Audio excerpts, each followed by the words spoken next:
on nous entend, On nous on nous entend. voit. Ok, on nous voit. Parfait. Voilà. Tout le monde est bien, on est bien cadré, c'est bon? On a les deux. Bonjour à tous. Bonjour Solène. Bonjour Capucine. Est-ce que tu peux te présenter, s'il te plaît? Oui, donc je suis Solène Caro, je suis responsable marketing chez RX France. Et je suis ravie d'ailleurs d'être ici. Merci pour l'invitation, encore une fois. Je suis ravie d'avoir entendu que ça fait donc 10 ans. Nous, ça fait un peu plus d'1 an maintenant qu'on travaille avec vous. Donc, encore une fois, je suis ravie de représenter RX France sur ce sujet. Eh bien, on est également ravis de t'avoir avec nous. Et qu'est-ce qu'on doit savoir justement sur RX France? Alors, RX France, nous sommes créateurs, si on veut, créateurs de places de rencontres, puisque nous sommes dans l'événementiel. Nous sommes depuis plus de 60 ans maintenant créateurs de places de rencontres, aussi bien sur des événements au niveau du grand public que des professionnels. Nous sommes présents sur 15 secteurs d'activité. Ça fait à peu près une trentaine d'événements, aussi bien en France qu'à l'étranger. Et puis maintenant, nous avons à peu près 400 collaborateurs qui sont localisés en France également, mais nous avons des bureaux à l'étranger. Et RX France fait partie d'un groupe qui s'appelle RX, qui est également leader sur les salons et les événements aussi bien professionnels que grand public. Et du coup, RX France, ce sont des marques fortes. À qui vous vous adressez aujourd'hui? Oui, nous avons de nombreux salons emblématiques sur leur secteur d'activité. Alors, je ne vais pas citer les 30 événements, je ne vais pas citer tout le portefeuille. En revanche, je voulais quand même citer quelques marques emblématiques. Donc là, nous avons Paris Photo. Paris Photo, c'est pour les amoureux de la photographie au niveau international, hein, puisqu'on a des galéristes du monde entier qui viennent sur Paris Photo. Nous avons MIPCOM, qui est un salon qui permet à toutes les personnes au niveau du secteur de l'entertainment de se rencontrer. Donc toutes les séries que vous pouvez voir sur les plateformes, vous pouvez le trouver parfois en avant-première sur des salons comme MIPCOM. Vous avez également un Batimat qui est ou le mondial du bâtiment, parce que ce n'est pas uniquement Batimat, on a des salons autour de Batimat qui sont le point d'orgue, on va dire, de tout ce qui est secteur du bâtiment, en passant par la salle de bain et autres. Et enfin, pour ne citer que 4 marques, le dernier, donc MIPIM, qui est le salon de l'immobilier à l'international, qui s'est passé récemment à Cannes, donc en début du mois de mars. Très clair. Et effectivement, on travaille sur les chartes éditoriales de pas mal de ces salons, mais on en parlera plus tard. Qu'est-ce que tu peux me dire sur les enjeux de RX France et du coup, comment vous êtes organisé en conséquence? Oui, alors au niveau de l'organisation, il faut savoir que RX France, c'est donc la fusion de 2 entités, RID Midem et RID Exposition France. Donc en tant que tel, RX France, ça fait peu de temps qu'on existe. Et de ce fait, qui dit fusion, dit, je dirais, nouvelle organisation. Donc il a fallu un petit peu organiser tout ça, et c'est dans ce cadre-là, on va dire que nous devions collaborer. Et donc, il y a au niveau de cette organisation, on a plus de 400 collaborateurs, comme je l'ai dit, mais également, nous avons beaucoup de marketeurs dans la société. Donc, il y a des marketeurs qui sont au niveau du marketing salon, donc qui s'occupent de nos portefeuilles de marques, et puis des marketeurs qui sont au niveau de ce qu'on appelle la direction marketing centrale. Et au niveau de la direction marketing centrale, nous avons des experts sur différents canaux marketing. Donc, ça peut aller de la data, ça peut aller du marketing digital, hein, dont je fais partie, ça peut aller de la communication, de la prod digitale. Donc, voilà, différents marketeurs sur différents sujets qui viennent épauler, collaborer avec le marketing salon. Ok, très clair. Et du coup, toi, en tant que marketing manager, quels sont tes principaux objectifs et comment le contenu va t'aider à répondre à certains d'entre eux? Oui. Alors, Au niveau de l'organisation, comme je le disais, moi, je fais partie de la direction marketing centrale, donc je travaille en transverse pour les différentes marques. J'ai à ma charge 2 équipes, donc j'ai une équipe qui s'occupe plus des stratégies justement de contenu, les mises en place des chartes éditoriales, hein, c'est pour ça qu'on est là et c'est pour ça qu'on en parle. Tout ce qui concerne les personas, tout ce qui concerne aussi les réseaux sociaux, enfin tout ce qui concerne, je dirais, le contenu au sens large du terme. Et puis j'ai une autre équipe qui s'occupe plus de la stratégie via le canal email. Donc elles sont là pour mettre en place des stratégies de communication automatisées avec un outil de marketing automation, comme on appelle. Et donc le contenu, c'est quelque chose qui est vraiment le point d'orgue, puisque le contenu va nourrir toutes ces stratégies marketing et on va pouvoir l'utiliser en fonction de l'activation du canal marketing dans nos stratégies. Très clair. Du coup, je pense que maintenant, on peut passer à la partie charte éditoriale à proprement parler. Pourquoi, chez RX France, vous avez eu besoin de créer des chartes éditoriales ? Alors, nous avons eu besoin de créer des chartes éditoriales du fait, comme je l'avais dit en préambule, du fait de la fusion. Donc, on a fusionné il n'y a pas si longtemps. Et donc, on a eu, je dirais, 3 grands besoins. Donc, le premier besoin, c'était justement la nécessité d'harmonisation, on va dire, des process et d'harmonisation des process sur les équipes marketing. Donc ça, c'était le premier besoin. Le deuxième besoin, justement, de fait de la fusion, c'était aussi de professionnaliser, si vous voulez, les différentes, justement, équipes marketing, qu'on ait cette culture, on va dire, du contenu. Et puis, le troisième besoin, c'était vraiment de pouvoir fluidifier davantage les relations, aussi bien en interne qu'en externe, puisqu'on fait appel à des agences, comme You Love World, pour travailler sur d'autres sujets pour notre société, ou des freelances, ou des entités qui sont au niveau du groupe. Donc, on externalise un certain nombre d'activités et ça permettait aussi de fluidifier les process.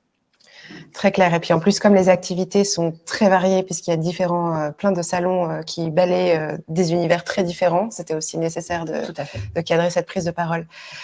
Et selon toi, quels sont les principaux enjeux d'une charte éditoriale ? Tu as expliqué les enjeux liés à RX et à votre organisation, mais de manière générale, pourquoi on fait une charte édito ?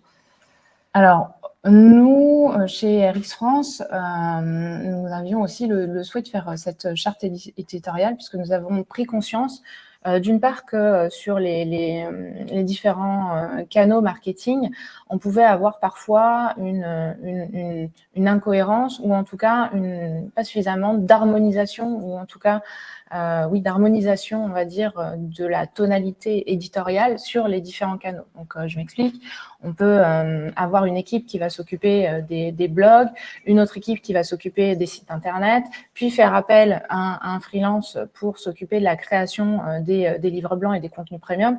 Et donc, parfois, en suivant les équipes, les personnes, on peut aussi perdre ce fil de conducteur de la ligne éditoriale. Et donc, la charte éditoriale était là aussi ça fait partie du besoin. Un autre point, c'était... du coup, j'ai perdu mon point. Capucine. Pour les différents enjeux, effectivement, c'est pour ajuster les contenus, être certain que des plumes différentes rédigent de façon harmonisée, c'est ça, qu'il y ait une cohérence dans le discours. Exactement. toutes ces choses importantes. Exactement. Et également, du fait de l'externalisation, justement, de ces contenus, on avait besoin aussi de pouvoir fluidifier, encore une fois, les briefs. Et c'est vrai que c'était important pour nous d'avoir un document. Et puis, c'est aussi de par, je dirais, la formation qu'on a pu faire chez You Love World au niveau des contenus. Donc, comme je disais, on a pu se former. Et donc, par rapport à ça aussi, on a vu qu'il était important d'avoir ce brand book et donc de pouvoir avoir aussi cette charte éditoriale faisant vraiment partie prenante du brand book. Oui, c'est ça, qui est accolé à une charte graphique et à plein Exactement. d'autres sujets très structurants pour définir le cadre d'une marque de manière Tout à fait. générale. Puisque là aussi, on s'était aperçu que certains salons ou certaines marques avaient des chartes graphiques. Alors ça, je dirais, on l'a sur la totalité, on va dire, des salons.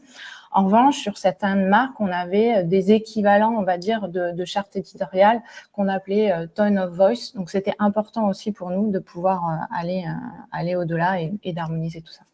Et alors justement, comment on va au-delà? Comment on crée une charte éditoriale? Bon, j'ai la réponse, on va en discuter ensemble. Oui. Est-ce que tu peux retracer tout ce parcours fait ensemble sur une charte édito?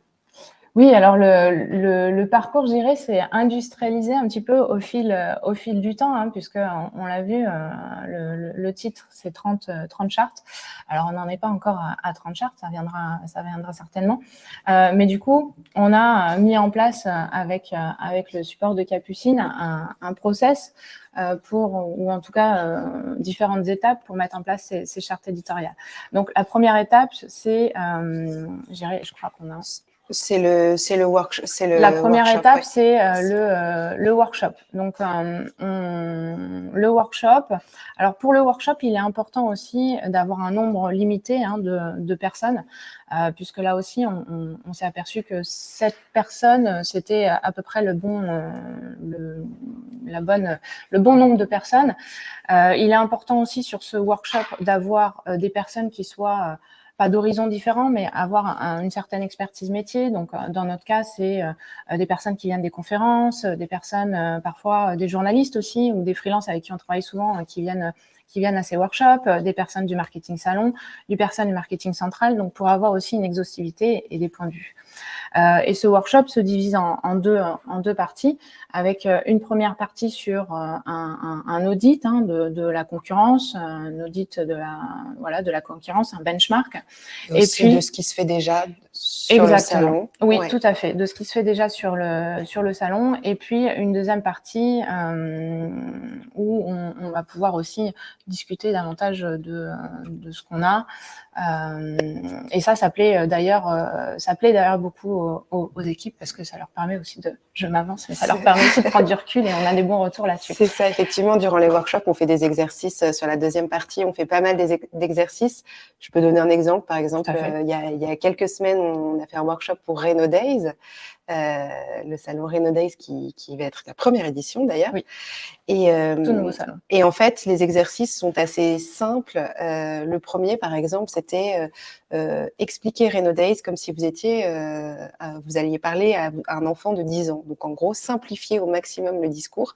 Et dit comme ça a l'air assez simple, mais en réalité, c'est pas toujours des exercices très faciles. Et ça permet de structurer la pensée. Et derrière, ça nous permet d'avoir les idées principales qui s'en dégagent, de tirer tout un fil pendant les exercices pour nous permettre derrière de travailler sur les autres étapes de la charte édito que je te laisse présenter. C'est ça. Et c'est vrai que ces exercices-là, alors encore une fois, au départ, ça pouvait paraître surprenant aussi au niveau des équipes, et c'est vrai que là-dessus, les équipes se prennent au jeu, et on en sort quand même pas mal de contenu aussi pour la rédaction. Et donc vient la deuxième temps, la rédaction de la charte éditoriale. Donc là, il y a des allers-retours aussi avec la personne qui rédige donc chez You Love World la charte éditoriale. Un troisième temps qui est donc vraiment le côté très concret aussi de la charte, avec l'illustration des propos, et donc le fait de pouvoir proposer aussi des contenus qui sont pertinents par rapport à la charte éditoriale et par rapport à la marque. C'est ça aussi qui permet d'avoir un plus, je dirais, par rapport à cette charte éditoriale. Et puis le quatrième temps, c'est donc la mise en page de cette charte. Alors c'est vrai que là aussi, on a eu quelques allers-retours et le process s'est fluidifié, parce que ça fait un document chez nous. Je me souviens de la charte SNCF, mais chez nous, la première, là, elle était quand même assez lourde. Donc c'est vrai qu'il faut la mettre en page, et on a fait en sorte d'avoir une mise en page qui soit aussi aux couleurs de RX, personnalisée par rapport à nos salons, mais aux couleurs malgré tout de RX pour avoir une uniformité encore et une harmonisation des choses. Et puis enfin, le 5e point, on dirait la 5e étape, c'est donc la diffusion de cette charte. Donc là aussi, je dirais, on se rôde encore, mais en tout cas, on commence à diffuser la charte et à pouvoir vraiment l'utiliser à bon escient. Et le but étant de pouvoir l'utiliser vraiment sur différentes équipes et pas uniquement sur la partie marketing. Exactement. Et en fait, le principe de la charte éditoriale, au-delà, parce que parfois on peut se dire que c'est juste poser des règles orthographiques assez basiques, mais vraiment au-delà de ça, c'est poser une ligne éditoriale, des piliers éditoriaux, et puis aller très loin dans l'univers sémantique que le salon, que l'événement peut aborder, avec des typologies de contenus associés. Et je parlais de Reno Days tout à l'heure. Pour Reno Days, notamment, on va jusqu'à définir les typologies d'emojis associées au salon pour sa communication sur les réseaux sociaux. Oui, tout à fait. Donc ça aussi, on a, je dirais, une trame, et puis en fin de compte, on s'aperçoit que de fur et à mesure des ateliers, on peut avoir des demandes supplémentaires, et on se dit, bah là récemment, voilà, on a eu une demande sur les emojis, on s'est dit, ah oui, effectivement, c'est pas bête, on les utilise, et peut-être que ça pourrait rentrer dans la ligne, dans cette charte éditoriale. Et on fait également des chartes édito en français ou en anglais, ça dépend des événements. Quels tips tu peux donner pour la création d'une charte dans différentes langues ? Oui, là aussi, ça a été, je dirais, quelque chose qu'on a amélioré au fur et à mesure des process, puisque, comme je disais en préambule, nous, on a des salons qui sont soit en national, soit à l'international. Donc, c'est vrai que quand on a fait le travail de charte éditoriale, au départ, on a eu les personnes qui étaient plutôt francophones. Et puis, quand est venu le temps de la rédaction, on s'est dit, ah oui, c'est vrai que ces chartes, il faut les écrire complètement en anglais. Et c'est là où on s'est aperçu que le retour d'expérience, en tout cas, qu'on en a, c'est de se dire que si on doit écrire la charte éditoriale en anglais, par exemple, ou en tout cas dans une certaine langue, il faut que l'atelier soit dans cette même langue. Puisqu'on le voit bien, quand on fait l'atelier en français et qu'on doit écrire en anglais, quand on est sur du contenu, forcément, on ne va pas avoir la même sémantique. C'est très spécifique, ouais. Voilà. Donc là-dessus, c'est vrai qu'on a appris aussi des premiers ateliers. Et donc, on s'est mis une règle, on va dire, que tout ce qui est charte éditoriale à faire en anglais, de base, on fait le workshop en anglais, et qu'il n'y ait pas ce système de traduction. Parce que ça devient un peu plus compliqué en tout cas, et l'essence même de la charte édito peut parfois être un peu perdue. Exactement. Et si tu devais résumer en quelques points, en quoi la charte édito est-elle un document structurant et utile au sein de l'organisation RX du coup ? Alors, c'est vraiment un document qui est structurant. Donc, comme je l'ai dit, on était sur une phase aussi d'harmonisation des process. Donc, il fallait aussi avoir un brief aussi clair, précis pour nos agences, pour nos freelances, puisqu'on externalise quand même un certain nombre d'activités. Donc là, ça permettait de fluidifier cette partie-là.